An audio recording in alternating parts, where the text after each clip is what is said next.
under the rubric of connecting power, the Heritage Caravan will set off. And we need to say a big thank you to our sponsors, because you can have a great idea, but if somebody doesn't back it with finance, it may not go very far. We are grateful to sponsors who see the benefit of bringing people to travel across the country. That also opens up these tourist sites. The whole trip is subsidized, because there's no way you're going to go through 10 regions, sleep in 8 of them, eat twice a day in an air-conditioned bus for the amount we charge. So the companies that support the Heritage Caravan are very crucial. Now, the business of national psyche is important. A lot of times people just sponsor brick and mortar. They do not understand that if we want to develop as a civilization, we must spend money on the orange economy, our music, our festivals, our food, our tourist sites. America is what it is today because of the idea of the American dream. Billions, indeed trillions of dollars are pumped behind that. Our independence will not happen if people don't believe that they have something authentic. If people believe that the best place to spend their money is to buy a property in Dubai or go for holiday in London, that's not correct. They have to explore their own country. That doesn't just open their minds, it also supports the economy. So this idea of a heritage caravan for us is like a one-purpose drug. It answers a lot of questions.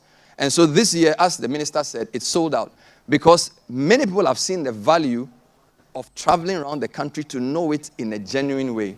So that's the second leg of the Heritage Month, which is from the 2nd to the 9th. So we have convincing power for the On-Air series. We have connecting power for the Heritage Caravan. But our third power as media is what I call convening power.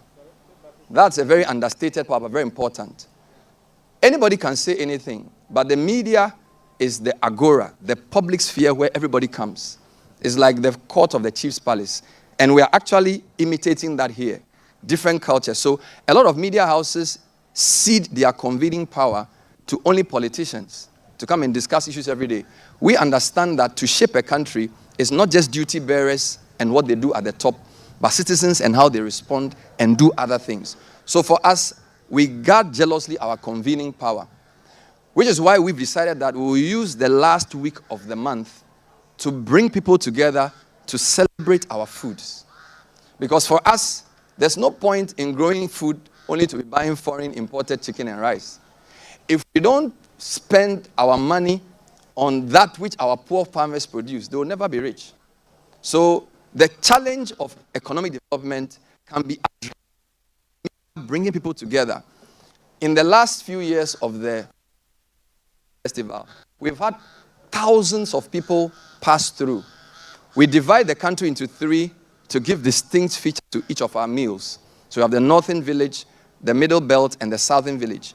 It's not because we are divided. It's just to show the richness of our diversity. So from the 29th to the 30th of March, if Tubani is your thing, you will have it. If Kulikuli is your thing, you will have it.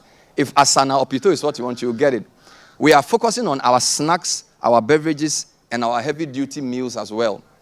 So that, for us, answers not just the question of bringing people together, but also the economic question.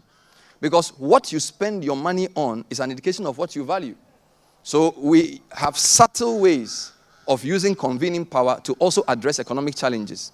Minister, I'm happy to report that on the Heritage Back to Your Village Food Festival, we deliberately bring SMEs together because they are the missing middle. SMEs employ about 80% of Ghanaians, but they contribute less than 40% of our GDP.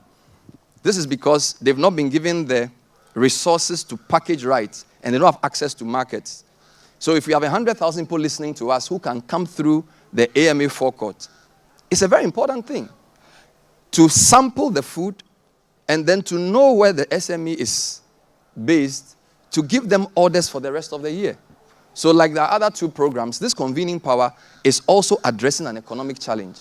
Because the challenge of our economic development is not a challenge just of production, but it's also a challenge of markets, which is why all the tariff wars we're seeing. A lot of people are protective of their markets. They give domestic support to their farmers. Ghana is the only country that gives more attention to foreign visitors. In fact, even when people become president, the first people who visit them are not Ghanaians. They are coming from all over to come and pay homage. It's because the economy has not been designed for the country to be the destination. Our rail lines led to the port because they exploit our gold and send it out. Today, when people make money, they buy houses in London. But this is the destination. This is not the route. So if we don't deal with the question of markets and we being the end product, we can never be free. So the Heritage Month is not a joke. It's not drumming and dancing alone. It's really a very seriously thought through campaign. And we're very happy that governments have seen this and have endorsed it. The minister got here 2 hours before advertised time. We gave her 10 o'clock. She was here by 8. And we are not saying that to say we are happy the program delayed. We had to go on radio to speak about before we came here. But that's just to let you know that at some point, we have to start defining our future as a people. And we cannot allow other people to write our stories. So I'm urging other media, as the minister said, this is not about making City or ChannelOne the best. If we can all, imagine if we all did back-to-back Heritage Months. City does in March, Joy does in April, Peace does in May. You know the power of that in terms of changing our mindsets. So this is a call to others. Join us. The country is too big for one media house. It's too big. So having said that, I want to thank especially our development partners, because in the past few years, the EU, UNICEF, and these have been very critical in supporting us, particularly on the Heritage Caravan. And so on behalf of management of City, I want to say a big thank you to all of you for sitting here this morning to launch 2025 Heritage Month. I'd like to assure the minister and government that we are committed to holding you to account for your promises, but we'll also play our role in getting citizens to be responsible activists as we move the nation forward. I thank you very much for your attention. Please put your hands together again for him. Thank you very much, Mr. Bernard Avle.